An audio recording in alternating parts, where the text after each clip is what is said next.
अस्सलाम वालेकुम, मैं हूं रेहान तारिक और आप देख रहे हैं दास्ताक। एक सियासी मामला जिसे पार्लियामान में हल करने के दावे हो रहे थे, एक मजहबी जमात जिसे कायम हुए निस्फ दहाई भी नहीं हुई, महज हुकूमत की एक गलती के बायस उस जमात ने मुल्क भर में निजाम जिंदगी मफलूज कर दिया। गाड़ियों की लंबी लंबी कतारें, एम्बुलेंसेस में फंसे मरीज, अस्पतालों में ऑक्सीजन के इंतजार में उखड़ती सांसें, दफातर पहुंचने से कासिर मुलाजमीन, अशियाए खुरोनोश लिए रश में फंसे ट्रक और रास्ते खुलने के मुंतजर दिहाड़ीदार मजदूर। 48 घंटों से ज्यादा का वक्त गुजर गया। कराची से इस्लामाबाद तक मरकजी शाहराहों पर गाड़ियों की लंबी लंबी कतारें लगी हुई है।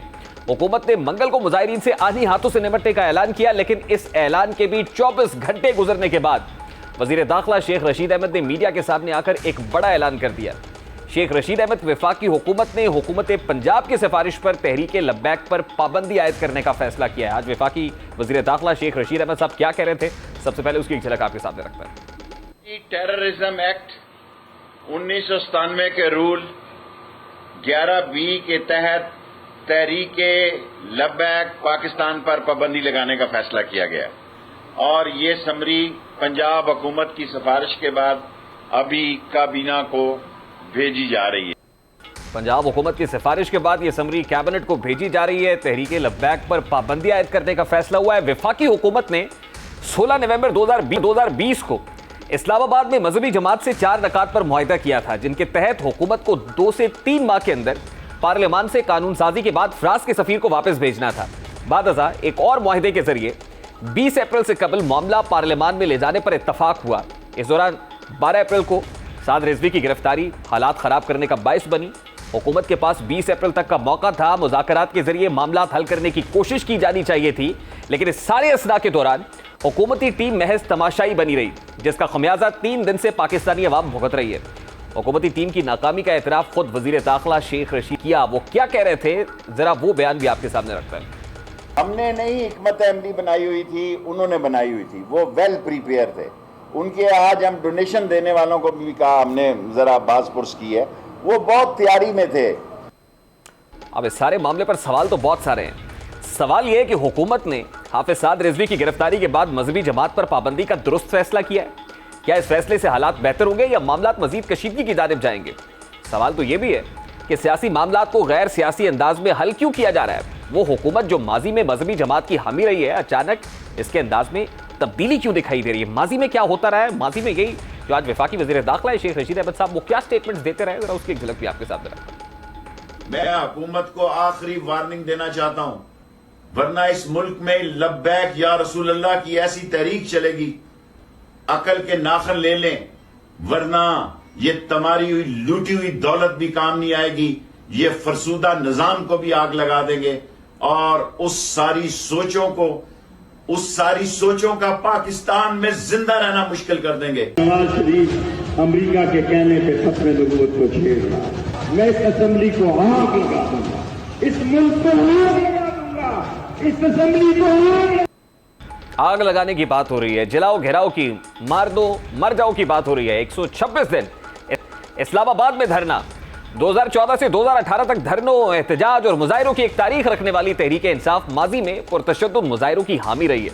वजीर आजम से लेकर सदर ममलिकत तक हर पार्टी ओहदेदार पर पुरतशद्दुद सियासत की हिमायत में बयान जारी करता रहा है, लेकिन अब अपने गलत फैसलों के जरिए रियासत को हुजूम के हाथों यरगमाल बना दिया गया है। माज स्टेटमेंट्स रहे हैं, जरा उसकी एक क्विक जो फ्लैशबैक है वो आपके सामने रखता है। जब फैजाबाद में एक्शन लिया गया और जब लोगों का एक रिएक्शन आया सारे पाकिस्तान में, सारी जगह से हमारी पार्टी के कारकुनों से हमें प्रेशर शुरू हो गया कि वो भी जाना चाहते थे। अगर उन्होंने रोका तो आपने अपने जो भी शहर होगा उसमें भी रोकना है, सड़कें भी बंद करनी है, आपने इनको तकलीफ देनी है। कोई गाड़ी नहीं चलेगी, देखो, और मैं देख रहा हूँ कि पुलिस वाले आए तो सही, मैं इनको मिलता हूँ।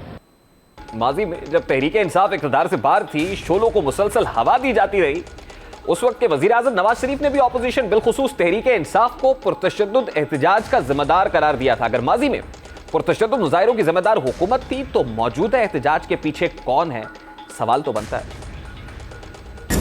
और बहुत ज़्यादती है, जुल्म है और ये सूरत हाल तशवीशनाक है।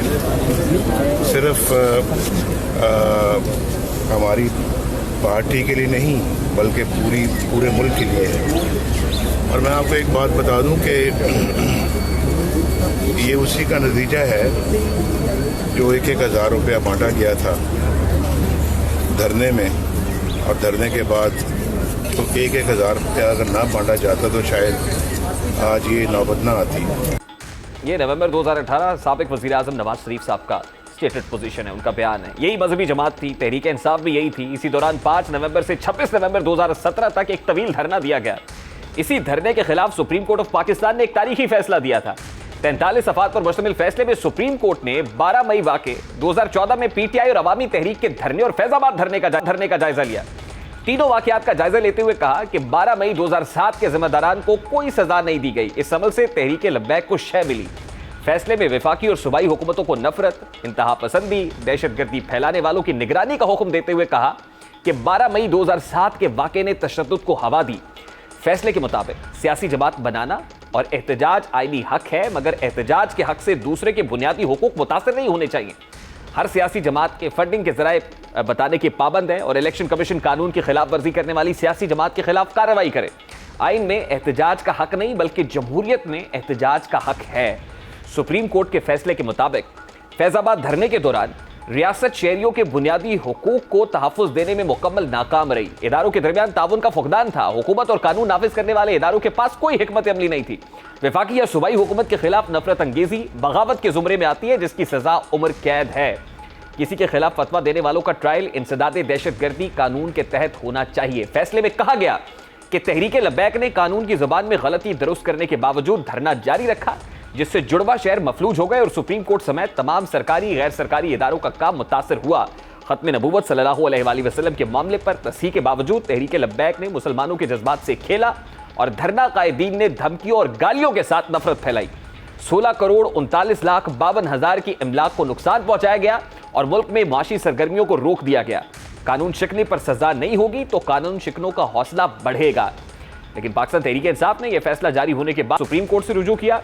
अगर उस वक्त अदालती अहकामात पर अमल कर लिया जाता तो आज हालात इस कदर संगीन ना होते। सारी कौम इस वक्त हुकूमत से सवाल पूछ रही है कि इन पुरतशद्दुद वाकयात का जिम्मेदार कौन है। सिर्फ लाहौर के अंदर ही मुजाहिरीन के तशद्दुद से मजमूई तौर पर 97 अफसरान और एहलकार जख्मी हुए। जख्मी होने वालों में 2 SDPOs, 5 इंस्पेक्टर्स भी शामिल हैं। इसी तरह 6 सब इंस्पेक्टर्स हैं, 6 असिस्टेंट सब इंस्पेक्टर्स हैं, 12 हेड कांस्टेबल्स हैं, 66 कांस्टेबल्स शामिल हैं। यही नहीं है बल्कि आज हुकूमत से कांस्टेबल मोहम्मद अफजल और कांस्टेबल अली इमरान के लवाहिकीन सवाल कर रहे हैं कि उनकी शहादत का जिम्मेदार कौन है। हुकूमत की नाकामी का सारा मलबा रियासत के सर क्यों डाल दिया गया है। कांस्टेबल अली इमरान अपने खानदान का वाहिद सहारा था, जिसके 2 कम उम्र बेटे, एक बेटी और बेवा हैं।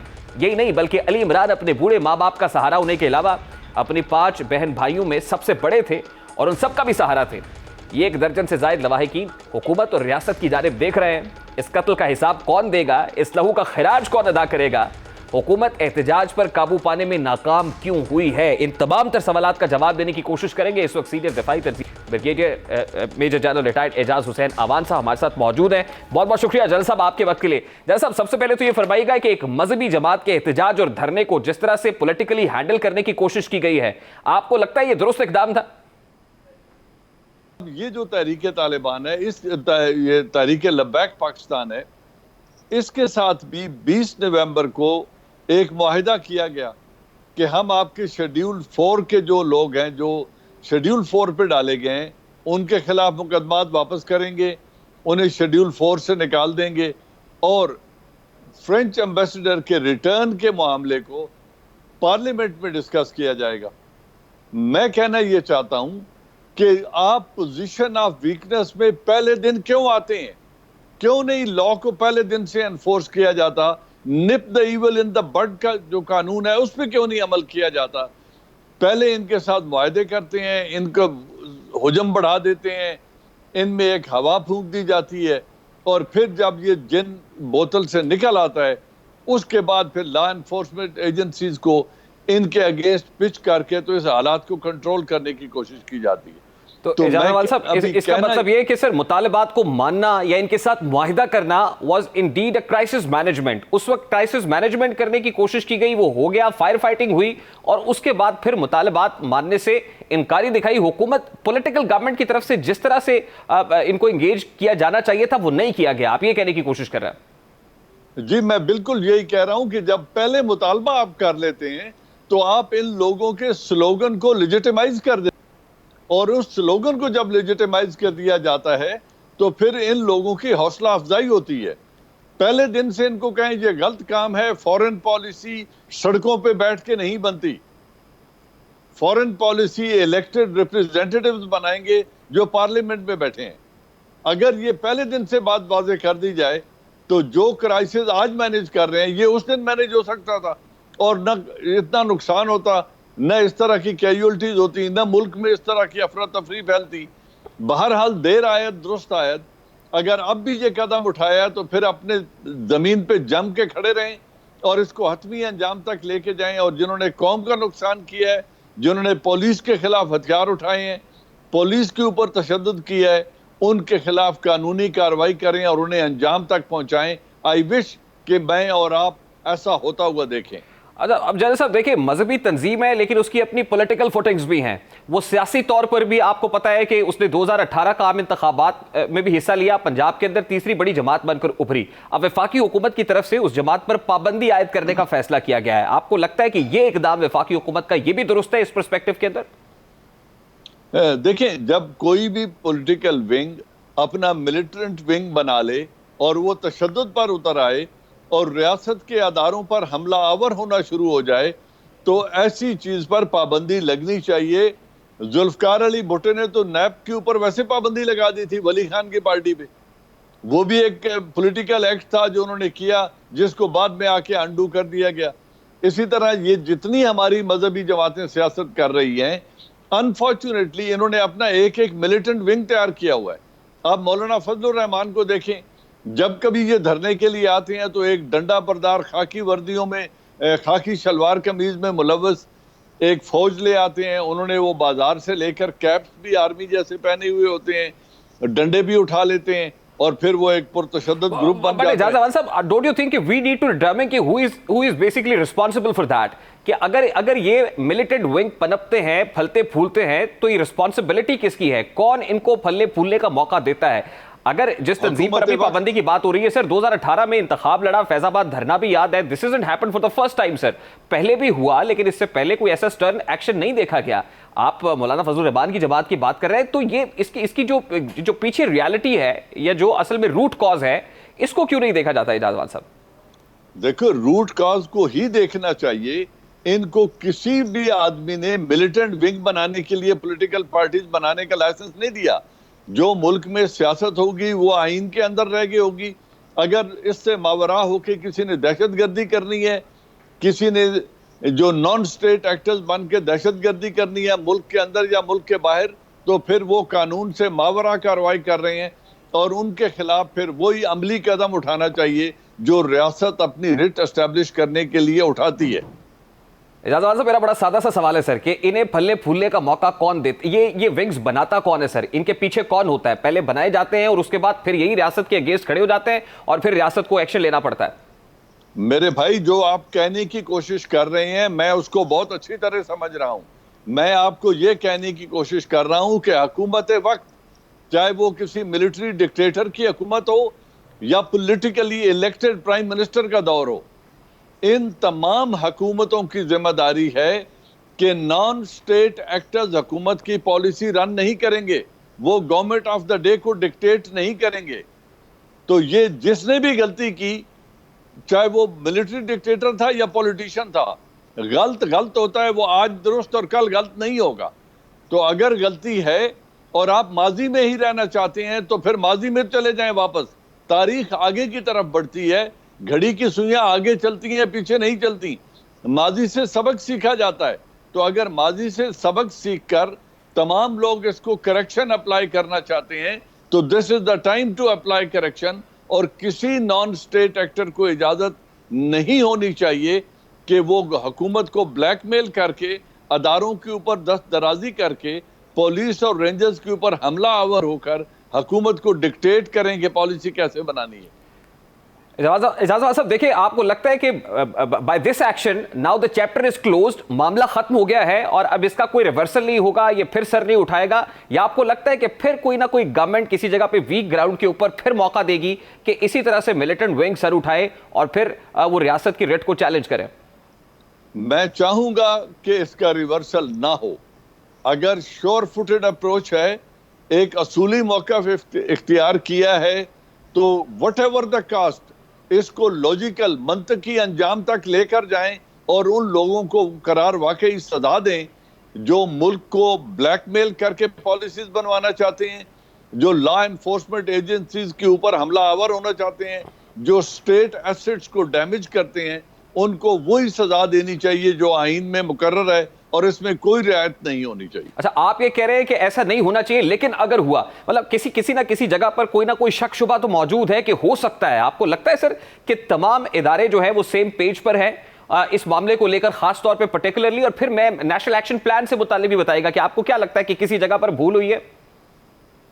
देखें, मैं अभी भी ये कह रहा हूं कि ये मौजूदा हुकूमत, मुझे इससे तवक्कुआत पहले वाली हुकूमतों से ज्यादा हैं कि वो श्योर फुटेड अप्रोच अडॉप्ट करेंगे और जो एक डिसीजन लेंगे, Imran Khan would stand firm on that और इंस्टीट्यूशंस उनके साथ खड़े हैं, इसमें कोई लचक नहीं होनी चाहिए।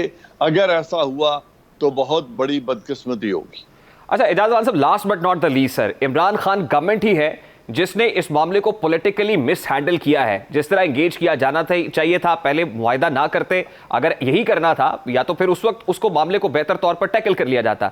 आपको अभी भी उम्मीद है इमरान खान गवर्नमेंट से कि मामला ठीक तरीके से हैंडल होगा, ये बड़ी स्ट्रॉन्ग फुटिंग्स के ऊपर होगा, रिवर्सल नहीं होगा? और आपको लगता है कि जो रियासती इदारे हैं उनको भी यकीन है इमरान खान हुकूमत के ऊपर कि कहीं पर कोई अनसर्टेनिटी, कोई गैर यकीनियत नहीं है?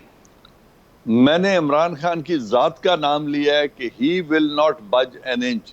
उस मुआहदे पर साइन किए थे शेख रशीद साहब ने, जो हर रोज आके कहते हैं कि मैं 13वीं दफा फेडरल मिनिस्टर बना हूं। उस मुआहदे पर उन शेख रशीद के दस्तखत हैं। इतने तजर्बाकार मिनिस्टर ने साइन क्यों किए थे? Why did he let down his prime minister? आज भी टाइम है कि prime minister should put his foot down. अदारे उनके साथ खड़े हैं और आप इसको हतमी अंजाम तक ले जाएं। मुझे उम्मीद है कि इमरान खान के पांव ठंडे नहीं होंगे and he would stand the ground. लेकिन एजाज साहब, आज तो शेख रशीद साहब वफाकी वजीर दाखिला है, ये मामले को बड़े और अंदाज में, मतलब बड़े निहायत करीब से देख रहे हैं, बजाय उस वक्त जिस वक्त शेख रशीद साहब किसी और कैपेसिटी में मौजूद थे, फेडरल मिनिस्टर थे। आज तो इमरान खान साहब के और भी करीब हो जाते हैं और बतौर वफाकी वजीर दाखिला तो उनके ऊपर रिस्पॉन्सिबिलिटी ज्यादा नहीं है एजाज साहब? देखो, इंटीरियर मिनिस्टर का ही ये काम होता है और ये फेडरल टेरिटरी में जो जुर्म हुआ है या जो पंजाब में जुर्म हुआ है वो सूबाई हुकूमतों की जिम्मेदारी अपनी जगह है, लेकिन चूंकि मुआहदा फेडरल गवर्नमेंट की तरफ से किया गया था तो अब मैं समझता हूँ इस वक्त सबसे बड़ी जिम्मेदारी प्राइम मिनिस्टर ऑफ पाकिस्तान पर है और इंटीरियर मिनिस्टर ऑफ पाकिस्तान के ऊपर है और अदलिया पे है कि जब इन मुजरिमों को अदालतों में पेश किया जाए तो फिर इनको सजा दें। उस वक्त जजेस पे के पांव भी ठंडे नहीं होने चाहिए, उस वक्त मसलहत भी तलाश नहीं करनी चाहिए और कानून को कानून की तरह नाफिज करें, वरना कानून अपना एहतराम खो देता है। बहुत बहुत शुक्रिया major general retired Ejaz Hussain Awan sahab हमारे साथ मौजूद थे। गुफ्तगू आपने सुनी। अभी एक ब्रेक लेंगे और ब्रेक के बाद जब वापस आएंगे तो शहबाज शरीफ साहब की आज जमानत पर रिहाई हुई है। शहबाज शरीफ की रिहाई क्या मज़ाहमती बयानिए की पसपाई है? इस मामले को उठाएंगे। पीपल्स पार्टी के मरकजी रहनुमा चौधरी मंजूर साहब हमारे साथ मौजूद होंगे। इस ब्रेक के बाद हमारे साथ रहिएगा।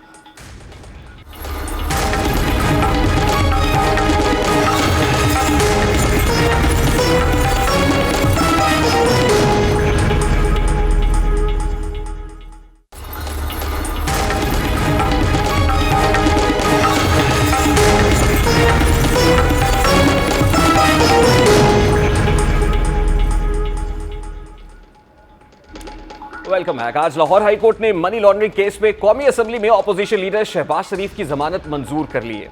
शहबाज शरीफ, जिन्हें 28 सितंबर को पाकिस्तान डेमोक्रेटिक मूवमेंट के कयाम से महज 8 दिन बाद गिरफ्तार किया गया था, पीडीएम के टूटते ही उनकी जमानत मंजूर हो गई है।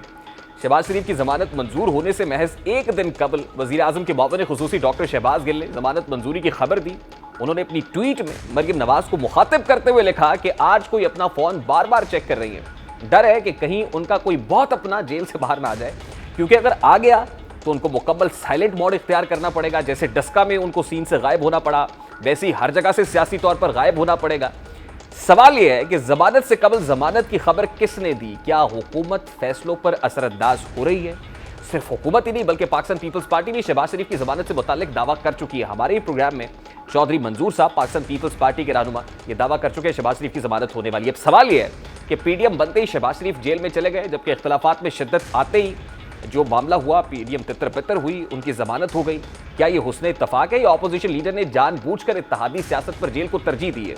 सवाल तो यह भी है कि हुकूमत को शहबाज शरीफ की जमानत का यकीन क्यों था?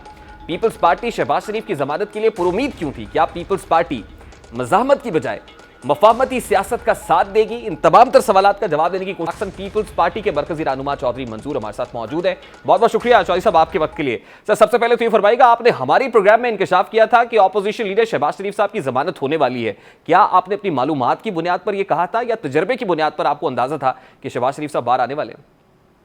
चूंकि पीपल्स पार्टी की डील हुई है तो इसलिए मियां शहबाज शरीफ की जमानत होगी। पीपल्स पार्टी की डील हुई है और मरियम नवाज को रिलीफ मिल गया है कि 10 दिन पहले बताएं अगर गिरफ्तार करना है। पीपल्स पार्टी की डील हुई है तो हमजा शहबाज की बेल हो गई। ये डील पीपल्स पार्टी की नहीं, आप फिर ये कहने की कोशिश कर रहे हैं कि पाकिस्तान मुस्लिम लीग नून के हाथ डील हुई है और ये डील का नतीजा है। नहीं, मैं ये नहीं कर रहा, मैं तो उनकी बात कर रहा हूँ जो वो कह रहे हैं। आज पीपल्स पार्टी की डील हुई है, यूसुफ रजा गिलानी जो है उनको जीते हुए को हरा दिया गया। पीपल्स पार्टी की डील हुई है, हमारी बात नहीं सुनी गई हाई कोर्ट से।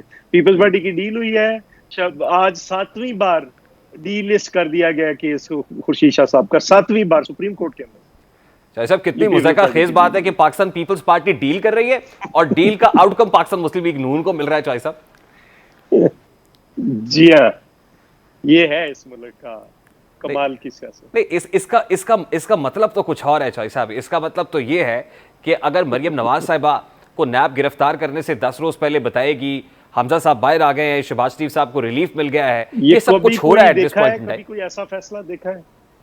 ऐसा फैसला देखा है? मुझे तो आज ऐसे लगता है जैसे ये एहसन इकबाल और शाहिद खान अब्बासी को पीडीएम तोड़ने का टास्क दिया गया हो कि पीडीएम को तोड़ें और उसके नतीजे में हम ये चीजें कर देंगे।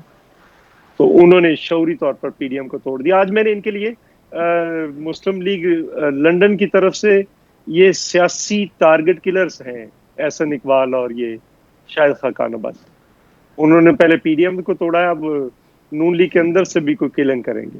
नहीं तो सर, शहबाज शरीफ साहब के बारे में सब जानते हैं कि शहबाज शरीफ साहब का जो बयानिया है वो मफामती बयानिया है। नवाज शरीफ साहब का या मरियम बीबी का बयानिया मजामती बयानिया है। देखिए, पीडीएम कॉन्स्टिट्यूट होती है, पीडीएम बनती है, शहबाज शरीफ साहब अंदर चले जाते हैं, पीडीएम टूटती है, शहबाज शरीफ साहब बाहर आ जाते हैं। तो मतलब तो कुछ ऐसी समझ आता है कि शायद मजामती बयानिया वाले लोग अब बिल्कुल बैकग्राउंड में चले जाएंगे और मफामत वाले सामने आ जाएंगे। नहीं, देखिए मैं एक गुजारिश, मियां नवाज शरीफ 10 महीने चुप रहे ना, तो कौन सी मजामत थी? मरियम नवाज का ट्विटर खामोश रहा ना 10 महीने, नहीं बोली, आप जुबानें बंद रखी, फोन बंद रखे, कौन सी मजामत थी? तो ये एक लोगों को बस धोखा देते हैं। तो चौधरी साहब, अब आप क्या फोर्सी कर रहे हैं? खेलते हैं सर किसके साथ मिलके खेल रही है इस वक्त पाकिस्तान मुस्लिम लीग नून, और पाकिस्तान मुस्लिम लीग नून का हदफ क्या है? आपको क्या दिखाई दे रहा है? हदफ इस वक्त और कोई हदफ नहीं होगा, ना वो बुज़दार को गिराना चाहते हैं, सिर्फ हमारे साथ लड़ाई कर रहे हैं और सिर्फ इस वजह से कर रहे हैं कि पीपल्स पार्टी की हिकमत अमली दुरुस्त साबित होना शुरू हो गई थी। सेनेट इलेक्शन में हम दुरुस्त साबित हुए, ज़िमनी इलेक्शन में हम दुरुस्त साबित हुए, ये हम नंबर्स मांगते थे, वहां पे हमने इनको दिखा दिए नंबर्स कौमी असम्बली के अंदर। तो ये सारा कुछ ऐसे ही हुआ और अब ऐसी बातों पर लड़ाई की है जिनका कोई वजूद नहीं है। अपोजिशन लीडर हमेशा उस पार्टी का होता है जो सिंगल लार्जेस्ट पार्टी होती है, वरना बता दें कोई पाकिस्तान की तारीख में ऐसी मिसाल बता दें, ये हर चीज है कि इनको चाहिए सदर मौलाना को बना दे, जनरल सेक्रेटरी हमें बना दें, यहाँ पे मुकमुका कर ले, पीटीआई से मुकमुका कर ले, कोई पूछने वाला नहीं है। सिंध में पीटीआई के साथ मौलाना की पार्टी बैठ जाए, कोई मसला नहीं है। तो ये ऐसे ही है सारी सूरत। तो चौधरी साहब देखिए, पीडीएम टूट गई, हुकूमत कायम है। अभी जो कुछ हो रहा है, डील का तासुर एक दूसरे पर लग रहा है। हुकूमत जो है वो अपनी जगह पर खड़ी है, ना पंजाब के अंदर इन हाउस चेंज आएगा, ना नेशनल लेवल के ऊपर आएगा, हुकूमत अपनी जगह पर खड़ी रहेगी। तो चौधरी साहब खाया पिया कुछ नहीं, गिलास थोड़ा बारह ने। मैं आपको नहीं, मसला प्रॉब्लम क्या है? प्रॉब्लम ये है कि अगर ये पीडीएम ना तोड़ते तो आज जो जहांगीर तरीन के साथ लोग खड़े हैं, ये हुकूमतें तो खत्म हो चुकी होती है, इमरान की भी और उनकी भी। यहाँ पे नीचे 10-12 वोट की अक्सरियत थी इनके पास, और वहां पे 6 वोट की अक्सरियत थी। तो 8 है मैंने जो उसके पास, उसने शो कर दिए, 21 एमपीएस शो कर दिए। तो गवर्नमेंट तो खत्म हो चुकी थी अमलन। इसने जानबूझकर ये जो एतजाज साहब कहते हैं, अब तो इस पे शक पड़ता है कि वो कहते हैं कि ये 5 साल की गारंटी देकर गए। तो चौधरी साहब यही वजह, यही खदशा था आपको कि आसिफ अली जरदारी साहब ने पीडीएम के सरबराही इजलास में मियां साहब से कहा था कि आप वापस आए और आके लॉन्ग मार्च को लीड करें। यही खदशा था उस वक्त ही पाकिस्तान पीपल्स पार्टी को कि लंदन में बैठ के कहीं ना कहीं उनको डील करने की कोशिश की जा रही है। ये खदशा भी था, लेकिन नहीं देखें वो बातें क्या कर रहे थे। वो तो बातें ये कर रहे थे कि जिसके जवाब में उन्होंने कहा कि हमारा कंधा ना इस्तेमाल करें, अगर किसी ने इक्तदार की लड़ाई लड़नी है तो वो लड़े, मेरी इक्तदार की लड़ाई नहीं है, मैं तो फैसला कौन लड़ाई, और जिसने असेंबलियों के अंदर रहना है वो मेरी लड़ाई नहीं है, और खुद इस्तीफा किसी कांस्टिट्यूशन से भी नहीं देंगे, एक कांस्टिट्यूशन का इस्तीफा भी नहीं देंगे। ये इस तरह की बातें करके ये चीजें तय कर रहे हैं। अच्छा चौधरी साहब, अब पाकिस्तान पीपल्स पार्टी की हिकमत अमली क्या होगी? क्योंकि बिलावल साहब ने हमजा शहबाज साहब से मुलाकात की, पंजाब में इन हाउस चेंज से मुताल्लिक जो उनका प्रपोजल था वो भी रखा होगा। अब कायदे हिस्ब इख्तलाफ बाहर आ गए हैं। अब पाकिस्तान पीपल्स पार्टी शहबाज शरीफ साहब से बात करने की पोजीशन में होगी। देखिए मरियम साहिबा से जो कुछ हुआ वो एक सैड एपिसोड है, नवाज शरीफ साहब से बात नहीं हो सकती, शहबाज शरीफ साहब से बात हो सकती है पाकिस्तान पीपल्स पार्टी की? मेरा ख्याल है जी अभी ये इनका अगला हदफ जो होगा ना वो शहबाज शरीफ होगा। ये जो सियासी टारगेट किलर्स है अमली के अंदर, वो अब टारगेट किलिंग करेंगे। पीडीएम तो तोड़ दी उन्होंने, और शौरी तौर पर तोड़ी। मैं ये नहीं कह रहा गिराने में तोड़ी, शौरी तौर पर तोड़ी, ताकि वो हमारी जो हिकमत अमली थी अगली हम ना ला सकें। शहबाज शरीफ अगर बाहर होता तो अब तक अदम एतमाद की तहरीकें दोनों जगह पे आ चुकी होती। बिलावल साहब ने कहा कि हम तो शहबाज शरीफ को, तो मियां साहब कहते कि नहीं, मेरा तो असेंबलियों पे यकीन के अंदर जिसने लड़ना है वो अपनी राय जुदा कर ले। तो इसका क्या मतलब हो कि वो शहबाज शरीफ को नहीं कुछ भी देना चाहते? तो चौधरी साहब, एक खबर आपने उस वक्त दी थी, आज सच साबित हुई। एक खबर और दे रहे हैं आप, और आप वो कह रहे हैं कि पाकिस्तान मुस्लिम लीग नून के जो सियासी टारगेट किलर्स हैं, ऐसर इकबाल साहब, शाहिद खान अब्बासी साहब, उनका अगला हदफ कायदे हिस्ब इख्तिलाफ शहबाज शरीफ साहब है। लगता है ऐसे ही। ठीक है, बहुत बहुत शुक्रिया चौधरी मंजूर साहब। पाकिस्तान पीपल्स पार्टी के रहनुमा चौधरी मंजूर साहब हमारे साथ मौजूद थे। इन द मीनवाइल तहरीक लब्बैक पर पाबंदी से मुताल्लिक जो समरी है उसकी मंजूरी दे दी गई है। फॉर्मली ये समरी भेजी गई थी, अब तहरीक लब्बैक पर पाबंदी लगने जा रही है। ये अहम खबर है। इन द मीनवाइल चौधरी मंजूर साहब ये कह रहे हैं कि पाकिस्तान मुस्लिम लीग नून के अंदर जो सियासी टारगेट किलर्स है उनका अगला हदफ शहबाज शरीफ साहब होंगे। बारकैफ अभी एक ब्रेक लेंगे जी, और ब्रेक के बाद जब वापस आएंगे तो मेरे रियासत की तारीफ करेंगे। खिलाड़ियों के खिलाफ कार्रवाई, ब्लैकमेलर से जान छुड़ाई जा सकेगी, बड़ा अहम मामला। इस मामले को उठाएंगे इस ब्रेक के बाद। हमारे साथ रहिए।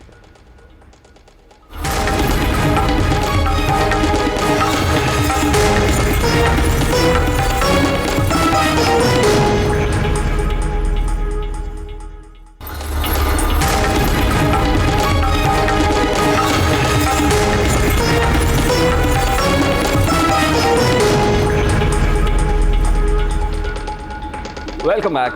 दोस्त ना रहा। चीनी स्कैंडल की रिपोर्ट के बाद से दोस्ती के रिश्ते में पड़ने वाली दरार एफआईए की एफआईआर के बाद मजीद गहरी होती चली जा रही है। कप्तान के मुश्किल वक्त के साथ ही जहांगीर खान तरीन वजीर आजम से दूर होते चले गए। वो अपनी अलग टीम बनाकर अपने दोस्त की मुश्किलात में इजाफा कर रहे हैं। गुज़श्ता रोज जहांगीर तरीन के साथियों ने वजीर आजम के नाम खत लिखा, और आज वजीर आजम ने खुद इसका जवाब कुछ इन अल्फाज में दिया है। वजीर आजम इमरान खान साहब ने जहांगीर तरीन साहब से मुताल्लिक पूछे गए सवाल पर क्या रद्द-ए-अमल दिया है, जरा उसकी झलक आपके सामने रखते हैं। बात सुनने के लिए तो मैं तैयार हूँ। 1-1.25 साल में चीनी की कीमत 26 रुपये बढ़ गई। 26 रुपये बढ़ने में चीनी की कीमत का मतलब कि कम से कम को 120-30 अरब रुपया हमारे अवाम से निकल के महंगी चीनी दे के वो चलेगी शुगर मिल्स के पास। सवाल यह है कि दोनों के दरमियान दूरियां क्यों पैदा हुई हैं? क्या कप्तान एहतसाब के अपने नारे के लिए अपने ही दोस्त की कुर्बानी दे रहे हैं? चीनी स्कैंडल की रिपोर्ट के बाद एक इंटरव्यू में जहांगीर खान तरीन ने कहा कि अब वो और इमरान खान इतने करीबी दोस्त नहीं रहे, लेकिन चंद साल पहले तक उनकी दोस्ती बहुत गहरी होती थी। जहांगीर तरीन साहब खुद क्या कहते रहे, जरा उसकी एक झलक भी आपके सामने रखते हैं। खान से आपका जो करीबी ताल्लुक था वो उसमें आज से रखना शुरू हो गया? जी देखें, बिल्कुल जितना करीबी मेरा ताल्लुक उनसे था वैसा तो अब नहीं है, सच्ची बात है, मगर यह है कि मैं फिर भी खड़ा हूं उनके साथ। चीनी स्कैंडल की रिपोर्ट सामने आई। वजीर आजम कहते हैं कि 1.25 बरस में चीनी की कीमत में 26 रुपए इजाफा हुआ, यानी शुगर कमीशन की रिपोर्ट के बाद आम पाकिस्तानियों की जेब पर 120 अरब रुपए से जायद का डाका पड़ा। वजीर आजम शुगर माफिया को महंगी चीनी का जिम्मेदार करार दे रहे हैं। वो अवामी फलाह के लिए अपने दोस्त की कुर्बानी से भी दरेग नहीं कर रहे। लेकिन सवाल तो यह है कि FIA ने जहांगीर तरीन के खिलाफ चीनी की बजाय मनी लॉन्ड्रिंग का मुकदमा दर्ज किया है। यही सवाल तो जहांगीर तरीन के साथी वजीर आजम से पूछ रहे हैं, उन्हें भी उठा रहे हैं। राजा रियाज साहब ने गुज़श्ता रोज हमारे प्रोग्राम में क्या कहा, जरा वो भी आपके सामने रखते हैं। 100% जानिबदार तहकीकात हो रही है और किसी के कहने पे हो रही है। आप देखें कि जो उन पे FIR हुई है उसमें शुगर का जिक्र तक नहीं है।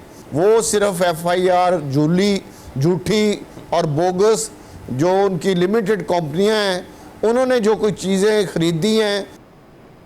अब सवाल यह है कि कप्तान अपने साथी को शुगर माफिया के साथ मिलने का इल्ज़ाम आयद कर रहे हैं। FIA ने उनके खिलाफ कोई मुकदमा चीनी के मामले पर दर्ज नहीं किया। क्या वाकई कप्तान के गिर्द मौजूद अफराद उन्हें गलत ब्रीफिंग दे रहे हैं? क्या वजीर आजम गैर मुंतखब अफराद की राय पर अपने करीबी साथियों की कुर्बानी देकर पार्टी के लिए मुश्किलात खड़ी कर रहे हैं? यकीनन तहरीक इंसाफ बिलखुसूस वजीर आजम पाकिस्तान इस मामले पर जरूर गौर करेंगे, क्योंकि तंजीमें करीब एतमाद और मुखलिस कारकुनान के सहारे ही आगे बढ़ती हैं। लेकिन एक और अहम मामला है कि FIA की तरफ से जो कार्रवाई की जा रही है, क्या उससे चीनी आम आदमी की पहुंच में आ जाएगी, आम आदमी की दस्तरस में होगी? शुगर इंक्वायरी कमीशन में चीनी की कीमत का जो तयन किया गया था, क्या आम आदमी को, एक कॉमनर को चीनी उतने में मिल सकेगी?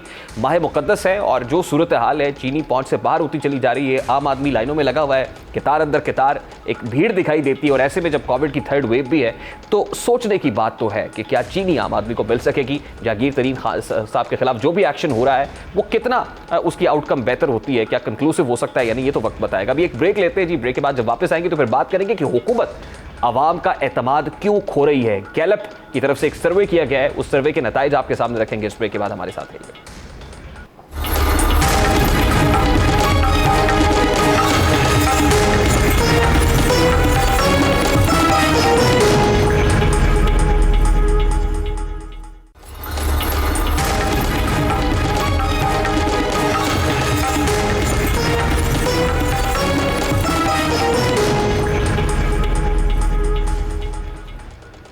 Welcome back. कराची के हल्का MA 249 के हवाले से आज गैलप पाकिस्तान ने एक सर्वे जारी किया है। इस सर्वे में शहरियों की एक बड़ी तादाद ने हुकूमती कारकर्दगी पर अदम इत्मीनान का इजहार किया है। 26% शहरियों की राय के मुताबिक हुकूमत की कारकर्दगी बुरी है, जबकि 27% शहरियों ने वजीर आजम पाकिस्तान की कारकर्दगी को बदतरीन करार दिया है। हल्के के 24% अफराद वजीर आजम की कारकर्दगी से मुतमईन थे। अब सर्वे में आवाम से साबिक वजीर आजम नवाज शरीफ के बारे में भी राय ली गई। 25% की नज़र में नवाज शरीफ की कारकर्दगी बहुत अच्छी, जबकि 41% के मुताबिक अच्छी थी। हल्के की 19% अवाम ने कारकर्दगी को बुरी, जबकि 14% ने बहुत बुरी करार दिया।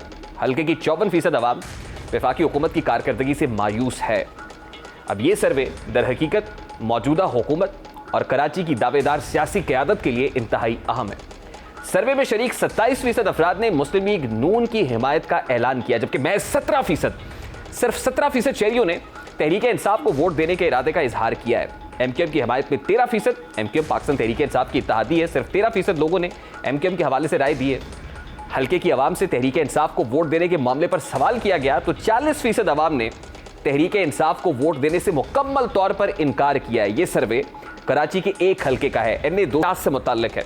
अगर मजमूई तौर पर इसका पूरे पाकिस्तान के साथ तकाबली जायजा लिया जाए, को कंपैरेटिव एनालिसिस ड्रॉ किया जाए, तो यकीनन नताइज हुकूमत के लिए खतरे की घंटी साबित हो सकते हैं कि कराची के अवाम जिन्होंने पाकिस्तान तहरीक इंसाफ को भारी मैंडेट दिया, 14 MNAs का ताल्लुक पाकिस्तान तहरीक इंसाफ से है। पाकिस्तान तहरीक इंसाफ को एक बड़ी कामयाबी मिली थी कराची से, उसी के एक हल्के जहाँ से पाकिस्तान तहरीक इंसाफ के मैंने ने सीट छोड़ी है, फैसल वाडा साहब की छोड़ी हुई सीट पर ये इंतखाब होने जा रहा है, और उसी हल्के के अवाम पाकिस्तान मुस्लिम लीग नून पर इत्मीनान का इजहार कर रहे हैं, जबकि पाकिस्तान तहरीक इंसाफ की वफाकी हुकूमत पर अदम इत्मीनान का इजहार कर रहे हैं और गैर तसल्ली बख्श कारकर्दगी करार दे रहे हैं। सोचने की बात है, और सोचने की बात तो ये भी है कि अवाम वफाकी हुकूमत पाकिस्तान तहरीक इंसाफ से इस्तफसार ज़रूर कर रहा है कि तुम आसमां की बुलंदी से जल्द लौट आना, हमें ज़मीन के मसाइल पे बात करनी है। ये तो था आज का दास्ताक। आपसे मुलाकात होगी इंशाअल्लाह कल। अपना रखिएगा ख्याल। अल्लाह हाफ़िज़।